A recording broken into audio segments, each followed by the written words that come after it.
Assalamualaikum warahmatullahi wabarakatuh. Hello and good morning Sis Rati and all of my friends. My name is Anandita Zulikasari and today I will be presenting a summary of a literacy webinar I attend. The topic of the webinar is Storybook-Based Literacy in Early Childhood Education, presented by Miss Reni, a literacy practitioner and early childhood education expert who is currently pursuing her doctoral studies at Universitas Pendidikan Indonesia. Assalamualaikum warahmatullahi wabarakatuh. Terima kasih Bunda Nurul yang dari perjalanan Jawa Timur tetap memikirkan teman-teman yang luar biasa ini. Kemudian yang selanjutnya adalah karena ini akan tadi menarik sekali karena ini mendengar gimana sih karena ini biar 3 menit ini anak anteng gitu ya. Terus nggak ada yang kabur. Kemudian suka bagaimana caranya ibu guru mengajak ibu guru suka membaca. Ya, gimana? Karena banyak guru nggak suka membaca, betul, karena Indonesia masih ranking 62 Bunda.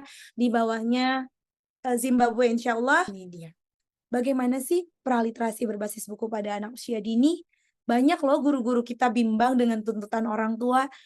Kok sekolah di Aisyah 2 nggak bisa baca ya? Pindahin aja deh sekolah di tempatnya Bunda Ida TK. Nah, World Economic Program itu ada literasi numerasi, ada 6 literasi dasar yang harus dipahamkan kepada anak-anak. Salah satunya adalah literasi baca tulis dan numerasi sebagai literasi nenek moyangnya. Banget tantangannya. Bagaimana dia diajarkan komunikasi, bagaimana dia belajar memberikan kesepakatan, bagaimana dia belajar berempati, kemudian melakukan kolaborasi, bukan lagi saingan. Kita bukan zamannya menjatuhkan lagi, tetapi bagaimana kita memiliki kolaborasi dengan berbagai pihak untuk meningkatkan pendidikan anak usia dini kita. Bagaimana menstimulasi anak-anak kita untuk memberikan berpikir kritis. Sedangkan kita saja ketika anak-anak meminta tolong untuk membuka kemasan, kita masih sering membantu usia remaja. Dan ternyata ketika kita belajar itu hasil dari yang namanya tawuran dan seks bebas itu adalah ketidakberhasilan pendidikan di PAUD. Inilah tugas kita, Bunda. Untuk itu, mari kita ajak anak-anak kita untuk mengenal karakter abad 21. Salah satunya adalah keingintahuan yang tinggi. Bukan kepo ya, Bun.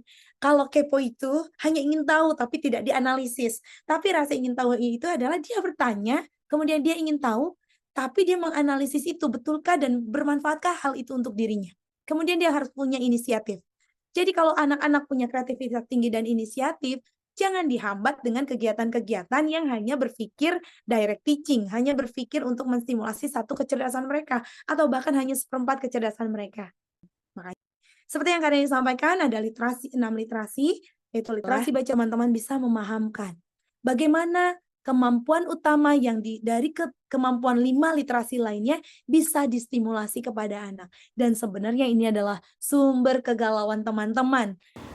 First, let's talk about the purpose of the webinar. The main goal of this session was encourage teachers and parents to build children's literacy through storybooks in a fun, engaging, and age-appropriate way. The speakers emphasize that reading is not just about decoding letters, but about building imagination, communication, and character starting from a very young age. Next, here are 3 key points I learned from the webinar. 1. Literacy should be child-friendly. Avoid forcing children to read early. Instead, nurture their interests through storytelling, pictures, and conversation. 2. Storybooks are powerful tools. They can develop children's vocabulary, imagination, emotional understanding, and love of reading. 3.